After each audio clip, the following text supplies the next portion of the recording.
Bonjour à tous, bonjour à toutes, bienvenue sur La Clé des Champs, le podcast qui donne la parole aux acteurs de l'agriculture française. Je suis Louise Lespard et j'ai hâte de vous amener avec moi dans cette aventure. Dans ce podcast, je vous permets d'en apprendre bien plus sur notre monde agricole en partant à la rencontre de personnalités remarquables qui œuvrent à faire briller nos campagnes. Je vous amène dans les coulisses de nos fermes pour découvrir le quotidien de ces acteurs de l'ombre pourtant indispensables à notre pays. Aujourd'hui, j'ai le plaisir de recevoir Joël Aubert. Directeur de la rédaction du journal régional Sud-Ouest pendant près de 15 ans, Joël est désormais à la tête du journal numérique Acquis.fr. En pleine période de confinement, je ne pouvais faire autrement que de me pencher sur la question de l'impact de la crise que nous traversons sur notre relation à l'agriculture, à nous consommateurs. Qui mieux que Joël, une pointure du journalisme français issu du monde agricole pour en discuter. Nous avons échangé ensemble sur tout ce qui est remis en question pendant cette crise. Notre modèle de consommation, bien sûr, avec le retour en force des circuits courts et directs, mais aussi notre dépendance aux importations venues de pays étrangers, ou encore notre regard sur les agriculteurs, qui a peut-être durablement changé pendant cette crise. Il est un peu tôt dans la vie du podcast pour pouvoir parler de hors-série, mais je me lance, cet épisode en est un. Ce n'est pas un épisode comme les autres, nous ne sommes pas dans une ferme, mais cette discussion pose les questions indispensables à l'avenir du monde paysan. Confinement oblige, cet entretien a été réalisé à distance. Nous avons malheureusement eu quelques soucis techniques avec Joël au moment de l'enregistrement. J'espère que la qualité du son ne vous empêchera pas de profiter de ces fines analyses. Bonne écoute!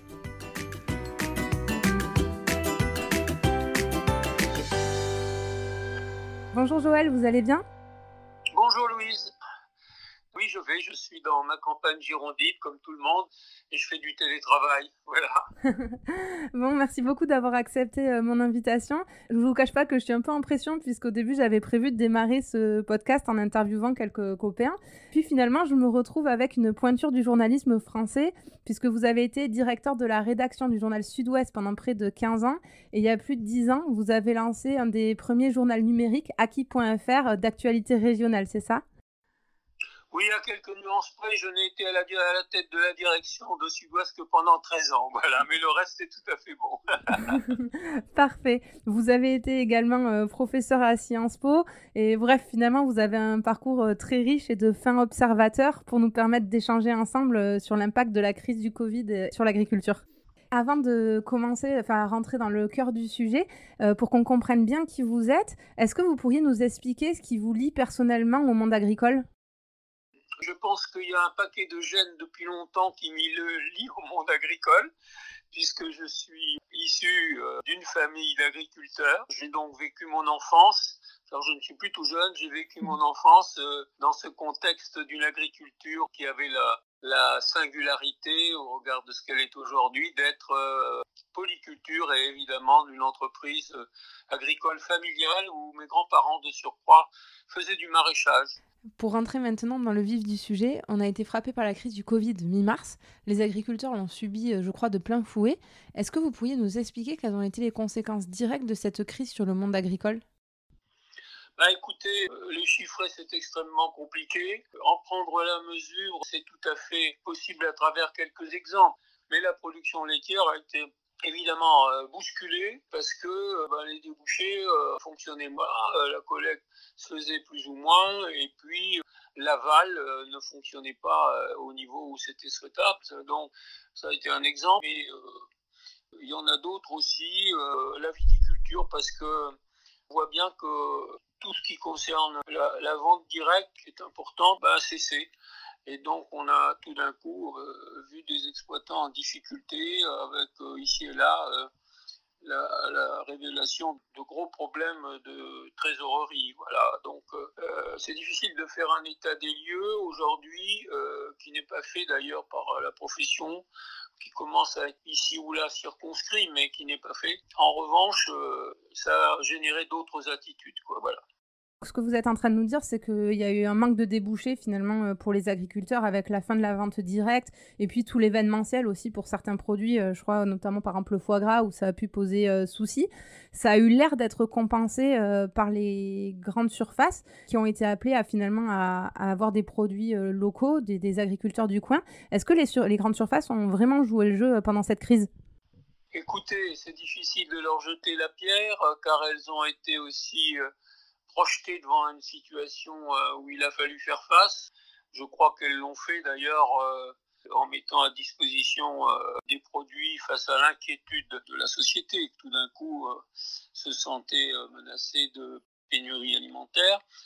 A-t-elle joué le jeu de la proximité ici ou là? Mais je pense qu'elle a plutôt fonctionné et raisonné sur son schéma habituel, c'est-à-dire les centrales d'achat sont là, et ils sont là pour faire le job, c'est pour nous apporter de la matière première fondamentale qui est composée des produits de base de l'alimentation dont on a vu que les Français la recherchaient, quoi. C'est-à-dire la farine notamment et les produits de base. Donc ici ou là quand même quelques meuniers, je crois, ont été amenés à apporter un appoint à la grande distribution, mais je pense que quand même, ça n'a pas été extraordinaire, et ce qu'on découvre plus tôt, et on va en parler, c'est qu'il y a eu un mouvement, et c'est très fort en Nouvelle-Aquitaine, un mouvement en faveur de l'achat de proximité et des circuits courts. Oui, d'ailleurs, j'ai l'impression que les consommateurs en ont fait presque un acte militant, un acte citoyen, d'aller acheter local, d'aller acheter en direct vers les agriculteurs. C'est tout à fait le cas. Si on interroge la boucherie traditionnelle, par exemple, on voit que ceux qui ont continué à pouvoir fonctionner, ça a marché, quoi. Voilà. Mais il y a aussi tous les produits frais, légumes, fruits. On le voit, je le vois dans mon périmètre de vie. Ça a marché très très fort avec des contacts directs importants qui ont mis en évidence une aspiration à la qualité. Quelque chose de nouveau, tout à fait nouveau, quoi, voilà. Et ça, ce n'était pas écrit au départ, voilà. C'est que finalement, en tant que citoyen, on a vu dans les médias une situation qui paraissait très paradoxale, puisque d'un côté, on avait peur qu'il y ait une crise alimentaire et une pénurie alimentaire, et de l'autre, on avait les agriculteurs qui étaient en train de détruire des stocks. Je crois carrément j'ai vu un reportage sur des champs de salade qui étaient carrément détruits. C'est vrai que là, on s'est aperçu finalement que peut-être il y avait quelque chose qui tournait pas rond.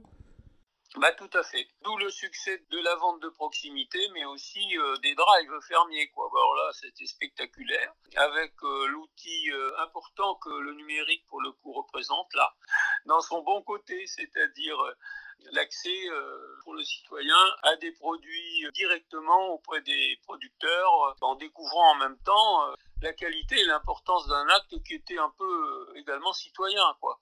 Moi, je prends l'exemple de ce que nous avons vu de façon assez extraordinaire il y a quelques jours, enfin maintenant il y a une grosse semaine, à l'initiative de la Chambre d'agriculture de la Charente, qui, face à la crise qui pointait son nez pour Pâques de l'agneau de lait, a imaginé d'organiser dans son périmètre une vente directe, et les producteurs ont joué le jeu à fond, et ça a marché incroyablement. Ils ont été eux-mêmes tout à fait surpris, et ça leur a donné des idées pour l'avenir. Si je peux témoigner de l'impact au niveau de la société d'une pareille initiative, c'est qu'en l'espace de quelques heures, d'une bonne journée, l'information que nous avons faite pour parler de cette initiative, là sur notre site, a rencontré 45 000 clics, quoi. Voilà, c'était quand même extraordinaire, quoi. Voilà.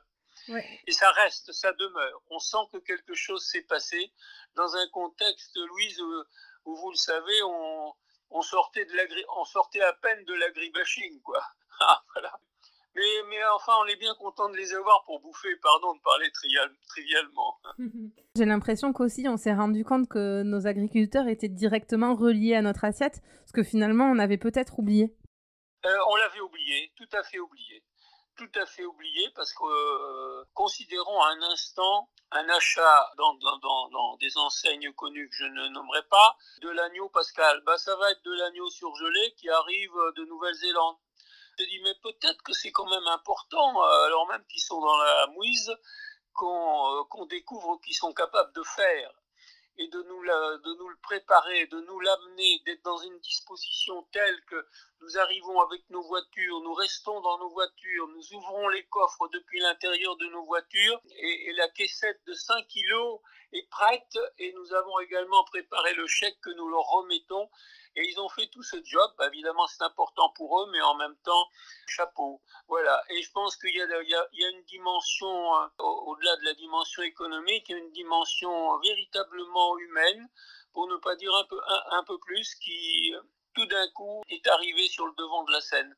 Personnellement, sans doute parce que ça me touche aussi fortement, mais je suis admiratif de cela à un moment où par ailleurs nous observons dans nos territoires une tendance nouvelle à l'installation de jeunes qui, pour des raisons personnelles, pour des projets de vie, qui n'étaient pas forcément issus du monde agricole, même s'il y avait des jeunes qui étaient dans leur patrimoine, tout d'un coup avaient fait le choix, il y a 2 ans par exemple, de s'installer.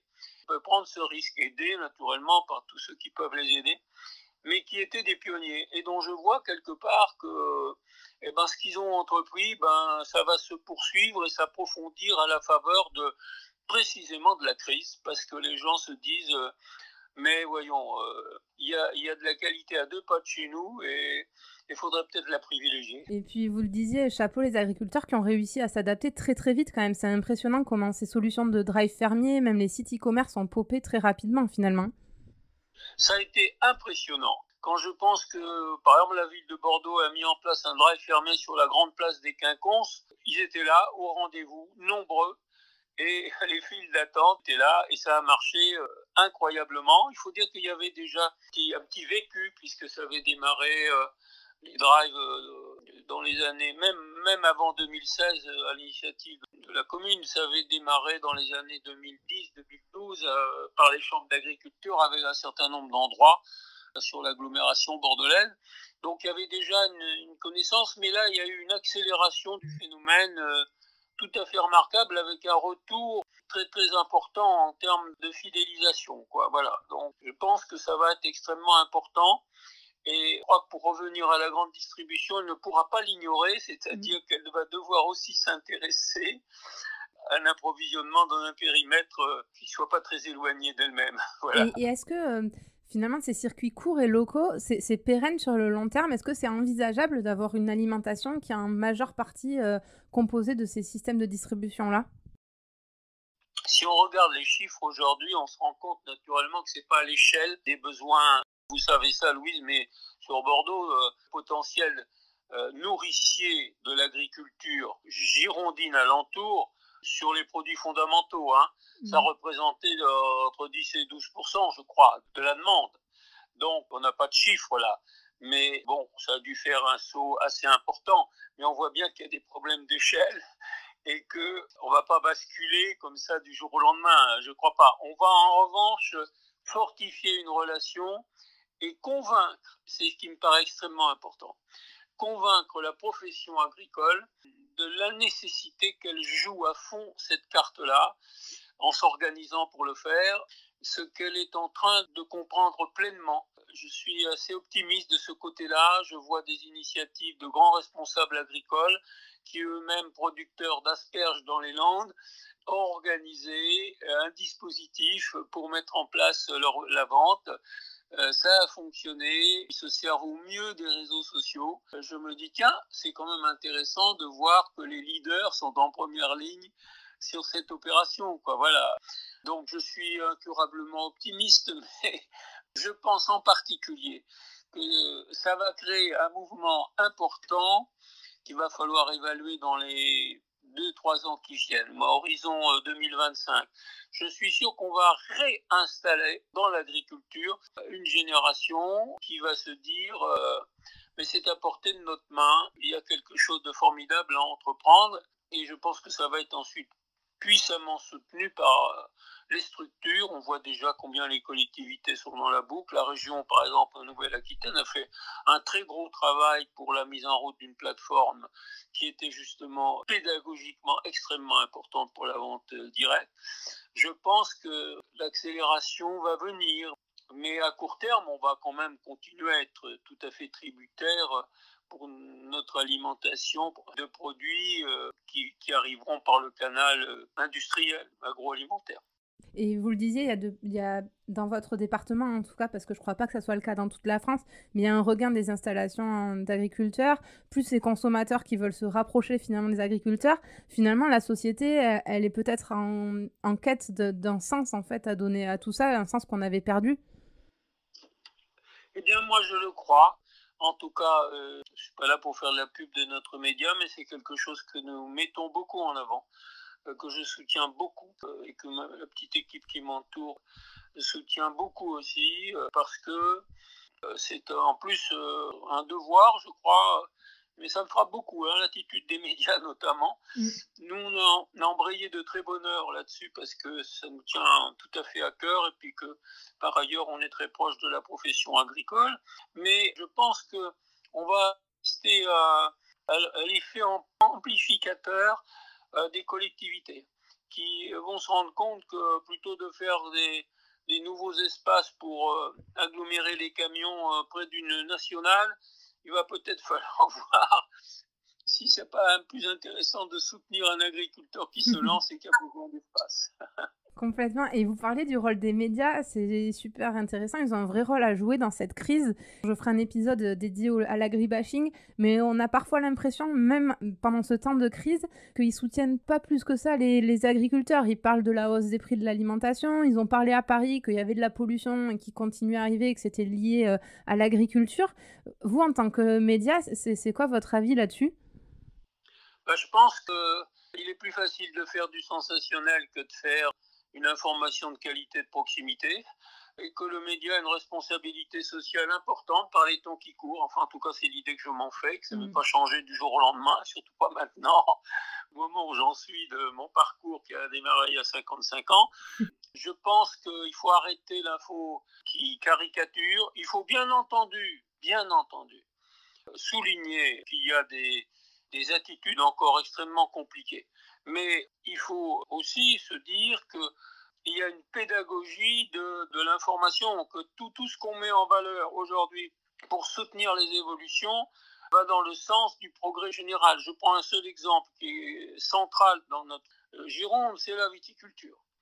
Elle a été agressée à un moment donné par certains médias qui faisaient dans la caricature, mais il y avait une part de vérité dans l'information sur est-ce qu'on se préoccupe véritablement de la santé publique. Bien.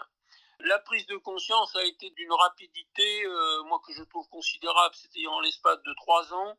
On a vu des évolutions très très fortes, très très grandes, très très fortes. Pas seulement de la conversion vers le bio, mais dans le raisonné. Pour un exemple concret, le désherbage mécanique est en train de prendre une place qui grandit dans la viticulture au lieu et place des molécules que nous savons. Je ne vais pas faire de publicité à ceux que vous connaissez. Donc je suis frappé de cela et je pense que ça va s'accélérer. On est à un moment charnière. Je pense qu'il va y avoir un débat à ce sujet, mais que là, comme pour beaucoup dans la période de crise que nous vivons, la vérité, elle n'est pas nichée dans la conviction de quelques-uns au sommet de la pyramide et d'une approche de l'info spectaculaire et jacobine. Elle est dans la décentralisation intelligente. On le voit bien. J'ai la chance d'être dans une proximité intellectuelle avec une région qui s'appelle la Nouvelle-Aquitaine et l'équipe qui la dirige depuis longtemps et qui a porté sur les fonds baptismaux un grand projet qui s'appelle Néoterra, qui se décline de 11 façons et qui embarque l'agriculture dans cette ambition avec des objectifs qui sont des objectifs extrêmement importants sur les pesticides et tout ce qui va avec. Quand vous voyez ça, vous vous dites que il faut regarder au plus près aussi du terrain et pas seulement céder à l'agribashing. Et également, un des effets de la crise, c'est de nous être aperçus que c'était important d'être autosuffisant alimentaire. Et là, pareil, j'ai l'impression qu'avec le libre-échange qu'on connaît, on s'était dit que les importations, ça irait bien. Je regardais quelques chiffres, mais en 2000, on importait 20 milliards de produits. Aujourd'hui, les derniers chiffres que j'ai, c'est 2017, c'est 60 milliards. On a fait x3. On s'est dit que ces importations, ça pouvait faire l'affaire. Et puis en temps de crise, on s'aperçoit que c'est important de pouvoir se débrouiller tout seul, non ? Vous venez de dire quelque chose de fondamental, Louise. Voilà. Vous venez d'appuyer là où la vérité éclate au grand jour. On ne voulait pas la voir. Les politiques ne voulaient pas la voir. Ils étaient dans une approche dont l'un des derniers exemples, c'est l'accord que la Commission vient de donner pour importer, vous avez vu, 20 000 tonnes de viande du Mexique dans des conditions qui sont, d'un point de vue sanitaire, apparemment très discutables. Je pense que là aussi, ça va bouger, parce que le consommateur va devenir également très exigeant sur l'origine. Il ne faut pas... Voilà. On a fermé les yeux.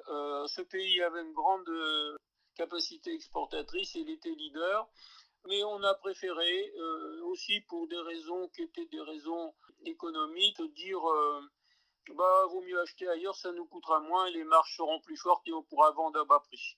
Je ne dis pas que tout va changer fondamentalement, parce que dans une société où il y a encore un niveau de pauvreté très élevé et qui saute à la figure tous ces temps-ci, on pourra demander à celui qui vit très chichement avec un RSA de s'offrir de la viande française tous les 4 matins. Je n'ai pas dit ça, mais je pense que le mouvement va être amorcé et qu'il va toucher beaucoup, beaucoup plus que c'était le cas jusque-là. Non seulement le haut de l'échelle sociale, mais toute la classe moyenne qui est en train de se rendre compte qu'en période de crise, on a besoin d'avoir l'assurance alimentaire à proximité de chez moi. Et comme je suis d'un âge où j'ai quelques souvenirs, si vous me permettez, Louis, je vais évoquer ce que jeune garçon d'une famille paysanne vivant dans les années de l'après-guerre dans sa Gironde, je voyais des familles qui arrivaient de Bordeaux et venaient chercher de l'alimentation chez mes grands-parents qui ne trouvaient pas forcément en ville. Et je me dis, en période de crise, les comportements se tournent par priorité vers tout ce qui est nourricier. Il est resté au-delà de ça des relations fortes, de l'amitié. Et je pense qu'il va falloir savoir greffer aussi sur l'acte d'achat tout ce qu'il y a de mieux dans l'explication du geste agricole. La profession l'avait compris, mais elle l'a compris très tard. Je me souviens pour ma part de son désarroi absolu lorsque la crise de la vache folle lui tombe sur le nez à l'articulation tout début 2000. Il s'est pas posé un seul moment la question de savoir si l'alimentation qu'on donnait au bétail pouvait être susceptible de créer des tas de problèmes. On n'avait pas communiqué, on était sûr que c'était la bonne voie. Aujourd'hui, il y a un très très grand effort d'ouverture, de communication. Je le vois par exemple dans cette région où la profession agricole vient de décider de créer une web TV à laquelle on concourt d'ailleurs, compte tenu de notre importante implication sur l'agriculture. Et pour mettre en valeur le travail et le témoignage des jeunes agriculteurs qui disent voilà comment on bosse, voilà comment on fait, quels sont nos projets à court et moyen terme et comment on va y arriver. Et là aussi ça bouge. C'est vrai qu'à décharge de la société qui à un moment eu une image peut-être pas aussi bonne qu'elle aurait dû sur l'agriculture, les agriculteurs ont peu communiqué à une ère où la communication est clé, c'est pas passé quoi. Et j'avais une autre question par rapport aux consommateurs. Vous expliquez, il y a une histoire de budget pour consommer français. On ne peut pas ne pas y prêter attention puisqu'aujourd'hui, consommer français, ça a un prix. Et par ailleurs, les consommateurs, ils ont aussi l'habitude de consommer des tomates toute l'année. Vous pensez que les gens, ils sont prêts à d'une part, allouer une part de leur budget un peu plus importante à l'alimentation au lieu de leur loisir et d'autre part, à adapter leur alimentation au cours de l'année ? Alors là, vous pointez, Louise, un des aspects les plus importants qui va nécessiter une explication, une mise en perspective. Est-ce que j'ai l'obligation de manger de la tomate grappe du 1er janvier au 31 décembre ? Est-ce que je me suis jamais posé la question ? Est-ce que on est prêt à considérer que la saisonnalité, ça a du sens ? Je crois qu'il faudra faire là beaucoup d'efforts parce que on a créé aussi des consommateurs habitués à toute une année à avoir un panel de produits dont ils ne se sont pas forcément posé la question de savoir comment ils étaient produits. Voilà. Je pense qu'il y a du chantier. Là-dessus, je pense que ça va être assez compliqué, mais qu'il revient aussi à la profession de mettre en avant la qualité de son travail. Donc là aussi, il y a de la pédagogie, quoi. Il y a de la pédagogie. Finalement, est-ce que le changement, il va venir de qui? Il doit venir du consommateur, non? Parce que quand on regarde tout ce qui a changé entre importer moins, se trouver quand même des solutions pour que les agriculteurs puissent faire de la vente directe, parce que mine de rien, ça va leur prendre du temps, les habitudes de consommateurs a changé. Enfin, le changement, à la base, il doit venir de qui? Parce que là, le chantier, il paraît quand même énorme. Même si la crise, elle enclenche quelque chose, il va falloir que le mouvement, il soit soutenu. Ah ben complètement, je suis mille fois d'accord avec vous parce qu'on demande plus, on va demander plus que jamais à l'agriculture d'être le paysan au départ et d'être ni plus que le commerçant, le distributeur à l'arrivée, quoi. Vous voyez ce que je veux dire? Ouais. Et donc là, c'est compliqué. Alors j'ajoute qu'il y a des enjeux qui sont des enjeux aussi économiques, quoi. C'est-à-dire qu'on peut pas s'asseoir sur le fait qu'il y a aussi de l'emploi qui est en question, hein. Voilà. Mmh. Là, il faut être capable de poser le problème, de trouver des solutions aussi, partager. Aujourd'hui, pour avancer, je pense qu'une des solutions aussi, ça peut être en agriculture, la coopération. La coopérative peut avoir un rôle extrêmement important. Elle l'a en amont aussi en soutien financier, autre aussi à travers ses réseaux. Bon, il va y avoir à la fois la démarche individuelle, puis la démarche coopérative qui peut jouer. Voilà. Là, il y a beaucoup à inventer, hein. Il y a tout à faire et on a quand même traversé, plusieurs crises, notamment celle de 2008 qui a secoué assez fort. Pourquoi celle-là, elle changerait quelque chose plus que les autres crises? Je pense que la différence de 2008, ce qui est très fondamental, c'est la peur. C'est la peur. On a été saisi, la planète a été saisie par une angoisse grande et par tout d'un coup une incapacité, d'abord une méconnaissance du virus et donc de la maladie. Ces réactions au genre humain et que, à la différence de 2008, on était dans une crise financière essentiellement avec des conséquences bien entendu. Maintenant, il est question quand nous n'en sommes pas sortis. Il est question de la santé, qui est un bien universel extrêmement important. Donc, je pense que la prise de conscience est de nature tout à fait différente et par voie de conséquence entraîne des réactions d'autant plus importantes que tant de réflexion est là, quoi. Regardons un instant l'effet du confinement. Regardons comment les gens, pour combattre l'ennui, se sont aussi informés de ce qui se passait un peu partout et donc pris conscience quelque part que la mondialisation avait des effets totalement pervers, quoi. Quand nous avons découvert, en tout cas moi je l'ai découvert, j'ai pas honte à le dire, et beaucoup l'ont découvert, que nous étions dépendants pour 80% de nos molécules de la Chine et de l'Inde, on était accablés. Pourquoi? Parce que c'est pas stratégique, la santé d'un pays, c'est pas stratégique. Bon, c'est invraisemblable. Donc, je pense que le niveau d'exigence de la société à la sortie de cette crise, et on n'en voit pas encore le bout, loin s'en faut, sera très grand, très très grand, à l'égard des choix du politique. Il ne suffira pas de mettre des centaines de milliards sur la table, il faudra prendre des orientations qui correspondront à une attente sociale très forte. Je pense à cet égard que, contrairement à ceux qui disent que ça ne changera rien, il va y avoir en profondeur des choses qui vont changer et des réactions encore non visibles mais qui seront très très vives de part de la société et en particulier de cette génération qui s'est déjà mobilisée autour de l'enjeu climatique et qui comprend parfaitement que l'enjeu climatique est totalement lié à l'épreuve que nous vivons et à la pandémie dans laquelle nous sommes. Vous l'avez dit, finalement, c'est un rappel à l'ordre aussi de notre classe politique qui, de manière générale et également sur l'agriculture, a manqué de vision, non? Oui, je pense que la classe politique a été totalement défaillante, singulièrement depuis le début des années 2010. Voilà, je pense que on n'a pas vu l'effondrement, on n'a pas voulu voir l'effondrement de la démographie agricole. On n'a pas voulu aussi se doter de lois qui renforçaient la maîtrise des outils dont nous disposions sur la terre agricole, hein.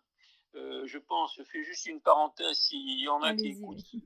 ce que je veux dire, je suis assez en colère en considérant qu'après les belles déclarations d'équipe au pouvoir sur la loi foncière qu'il fallait faire évoluer, alors on l'a un petit peu fait évoluer, mais pas au point d'aller jusqu'au bout de la démarche qui aujourd'hui permettrait aux outils fonciers, aux SAFER notamment, de regarder de plus près des investissements monstrueux qui arrivent justement de l'autre bout de la planète, dans des régions où on se dit « Ah, mais on va faire du blé, comme ça on va se le produire nous-mêmes et se l'envoyer chez nous ». Vous voyez ce que je veux Je suis dire? désolée, je vous coupe, mais ce que vous nous dites, c'est qu'il y a des investisseurs étrangers qui viennent investir dans nos champs pour après récupérer les récoltes de ces champs-là pour les renvoyer dans leur pays?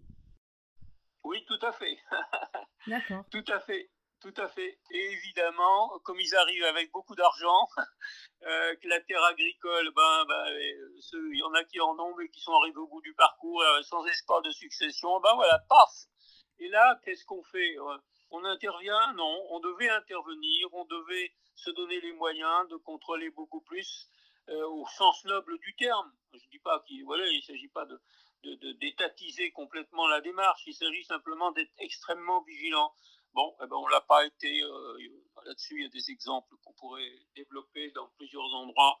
Et là, je suis en colère parce que je pense que une des manières pour le politique de répondre efficacement aux défis qui sont devant nous, c'est de protéger la terre agricole et de soutenir l'installation avec des moyens supplémentaires, notamment en termes de fiscalité. On peut rallonger les périodes dans lesquelles les jeunes peuvent espérer se développer, car faire de l'agriculture aujourd'hui, ça suppose de l'investissement.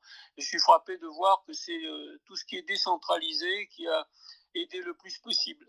On voit bien qu'il y a un autre enjeu politique, alors là c'est un des dadas, pardonnez-moi, c'est que ce vieux pays jacobin n'est pas allé au bout de sa volonté décentralisatrice. On cite beaucoup, puisqu'il est en période de crise, l'Allemagne. Pourquoi l'Allemagne semble-t-il notamment censée un peu mieux sortir jusque-là? Prudence. C'est parce que l'investissement en matière de soins hospitaliers, c'est les Länder qui l'ont pris en main il y a longtemps et qui l'ont installé. Voilà. Et ben nous, c'est pas le cas. Nous, on mange les miettes en termes de décentralisation, mais on fait bien quand même. Vous parliez de soins, justement, pour clôturer cette interview.